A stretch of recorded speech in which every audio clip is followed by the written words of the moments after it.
Bonjour à tous, chers amis pharmaciens hospitaliers, chers collègues.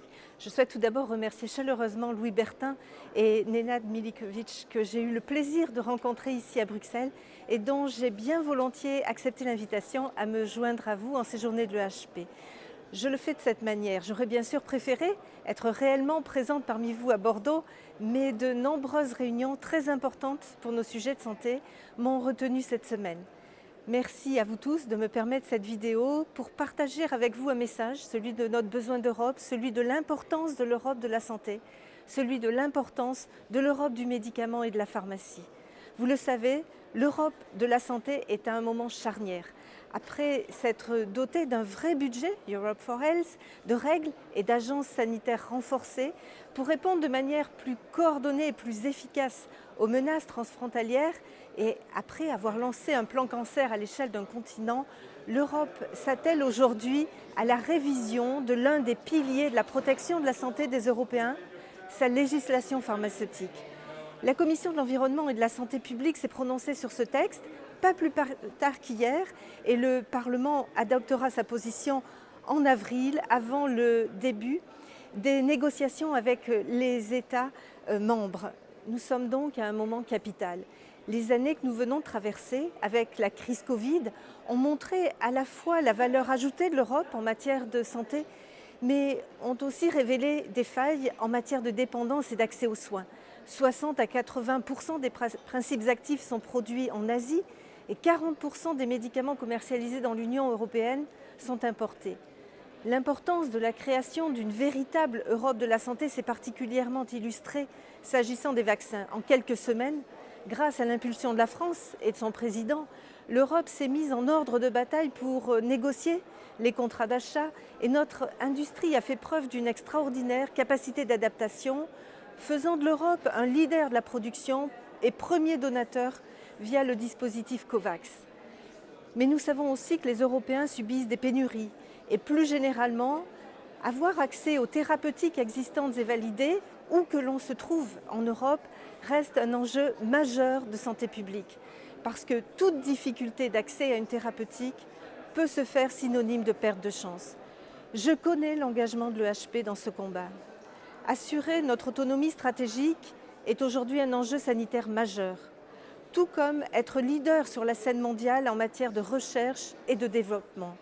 Mettre au point des médicaments et des dispositifs médicaux pour permettre à chacun de mieux vivre en Europe, mais aussi dans le monde, est notre ambition. Cette ambition livre une bataille, celle de l'innovation et des compétences. Voilà ce que j'ai défendu dans la révision de la législation pharmaceutique, texte clé qui va définir la politique du médicament pour les 20 prochaines années. La promotion et la construction d'un nouvel écosystème pharmaceutique en Europe, réunissant dans des partenariats publics-privés ambitieux la recherche fondamentale, la recherche translationnelle, les start-up, les bioclusters, la R&D, l'industrie pharmaceutique dans ses différents modèles et toutes les innovations de rupture, le numérique et l'IA, pour relever les défis de santé, que l'on pense aux progrès thérapeutiques eux-mêmes ou à la lutte contre les inégalités territoriales d'accès aux avancées médicales. Parmi ces défis à relever, n'oublions pas celui de la résistance aux antimicrobiens. C'en est un majeur. Ces mécanismes constituent, selon l'OMS, l'une des 10 plus grandes menaces pour la santé publique mondiale auxquelles l'humanité sera confrontée. Cette menace appelle d'urgence des mesures concrètes pour développer de nouveaux anti-infectieux de réserve et dans le même temps, il faut assurer la sobriété d'usage, leur bon usage. En matière de pertinence et de bon usage, les pharmaciens hospitaliers, que j'ai été comme vous, ont un rôle primordial. Et le bon usage rejoint aussi l'enjeu de soutenabilité. Nos systèmes de santé doivent être capables de donner accès aux médicaments innovants sans discrimination, dès lors que la pertinence est assurée, ce qui veut dire aujourd'hui pouvoir donner l'accès à l'innovation à un nombre croissant de patients en Europe, en raison notamment du vieillissement de la population et sans que les plans de prévention ne jouent pleinement leur rôle.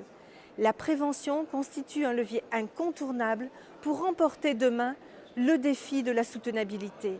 Je sais que le fil rouge de votre congrès est celui-ci.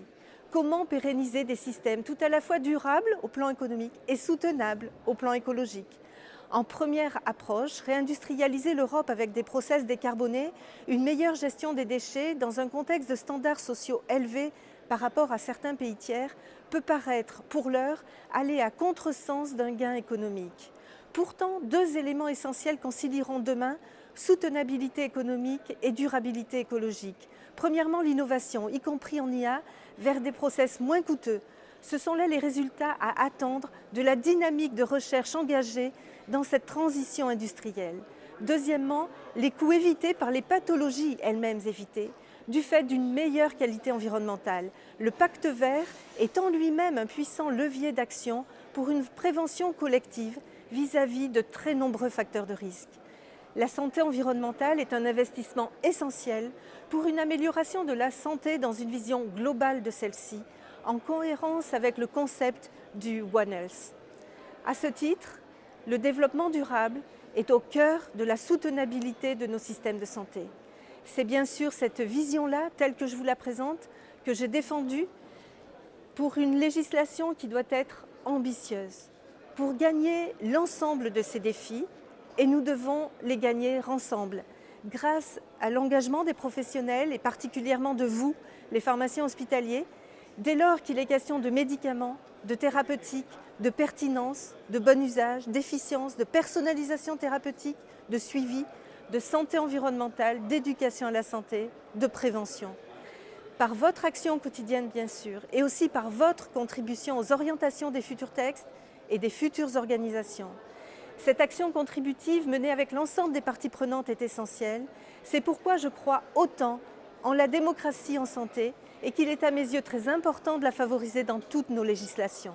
Le HP est très activement engagé dans ces processus.